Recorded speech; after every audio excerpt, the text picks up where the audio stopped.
अब इससे पहले वाले वीडियो में हमने जाना था वृश्चिक राशि के जातकों के बारे में, और अब हम जानेंगे धनु राशि के जातक किस प्रकार के होते हैं। 9 नंबर की राशि होती है और इसका द्वितीय स्वभाव होता है और अग्नि तत्व की राशि होती है।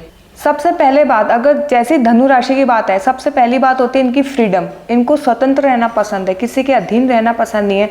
खुले विचार इनके होते हैं और खुले विचारों के साथ ये अपना जीवन जीते हैं। नियम कानून इन सबको नहीं मानते हैं, कोई इन पर पाबंदी लगाए वो उनको पसंद नहीं है। किसी एक रूटीन में बंध के रहना पसंद नहीं है, खुले रहते हैं, आज़ादी से रहना इनको पसंद आता है। बहुत ही ज्ञानी, अनुभवी और उच्च शिक्षा को प्राप्त करने की इनमें प्रबल इच्छा होती है। इस दुनिया की इस दुनिया में जो जो चीज़ें इनको समझ में आती है, जो लगती है कि जाननी चाहिए, उस चीज़ का ज्ञान लेने में अपनी रुचि दिखाते हैं। दिमाग बहुत तेज होता है, दूसरों को बहुत जल्दी ऑब्जर्व कर लेते हैं। ज्ञानी प्रवृत्ति होने के कारण आप इनके आंखों में धूल नहीं झोंक सकते। 10 कदम आगे की सोचते हैं ये लोग। दार्शनिक सोच होती है इनकी, मैंने से बताया। फिलोसोफर होते हैं, किसी भी आध्यात्मिक फिलोसोफर भी किसमें आध्यात्मिक, बहुत धार्मिक प्रवृत्ति के लोग होते हैं। इनसे आप कोई भी धार्मिक बातें, आध्यात्मिक बातें करो, आपके साथ पूरी बातें अच्छे से करेंगे और आपको ऐसा लगेगा ये ज्ञान इन्होंने कहाँ से लिया। तो ये कुछ इनका कहते हैं ना कि पिछले जन्मों से कोई ज्ञान इनके पास आता है। तो वो धनु राशि जो होती है वो उस प्रकार के लोग होते हैं जिनको अपने पास लाइफ से ऐसा कुछ ज्ञान मिला होता है जो कि धार्मिक आध्यात्मिक तरीके का ज्ञान होता है। ईमानदार होते हैं और अपनी बातों और विचारों में इनकी स्पष्टता होती है। इनके एक्शंस भी दिखेंगे वही और इनकी बातें में भी वही दिखेगा जो ये बोल रहे हैं।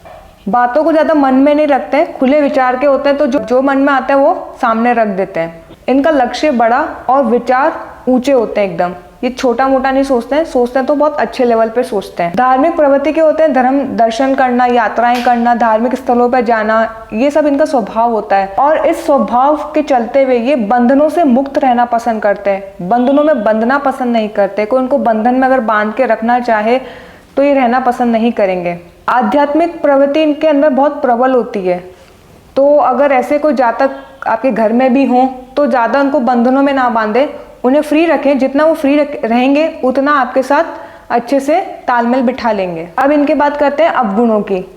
जिम्मेदारियां लेना इनको पसंद नहीं है, थोड़ी बहुत ठीक है, लेकिन बहुत ज़्यादा जिम्मेदारियों का प्रेशर ये हैंडल नहीं कर सकते, ना ये करना चाहते हैं, क्योंकि इनकी प्रवृत्ति धार्मिक प्रवृत्ति होती है, आध्यात्मिक प्रवृत्ति होती है। ज़्यादा बंधनों में बंध के रहना, बर्डन्स में रहना, ये सब पसंद नहीं है।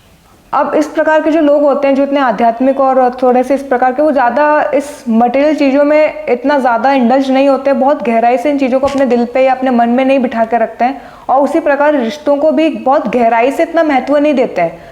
हालांकि रिश्ता है तो समझेंगे थोड़ा बहुत, लेकिन इतना भावनात्मक लगाव नहीं होता है रिश्तों में भी। और ऐसे में कभी कभी इनके साथ के लोग होते हैं उनकी भावनाओं को अनदेखा कर देते हैं, जिससे लोगों के मन में इनके लिए मिसअंडरस्टैंडिंग्स हो जाती है। उनको लगता है कि ये हमको वैल्यू नहीं देना चाह रहा है, हमको वैल्यू नहीं देना चाह रही है, हमको समझ नहीं रही है, समझ नहीं रहा है, जो भी चीज़ें ऐसा होता है।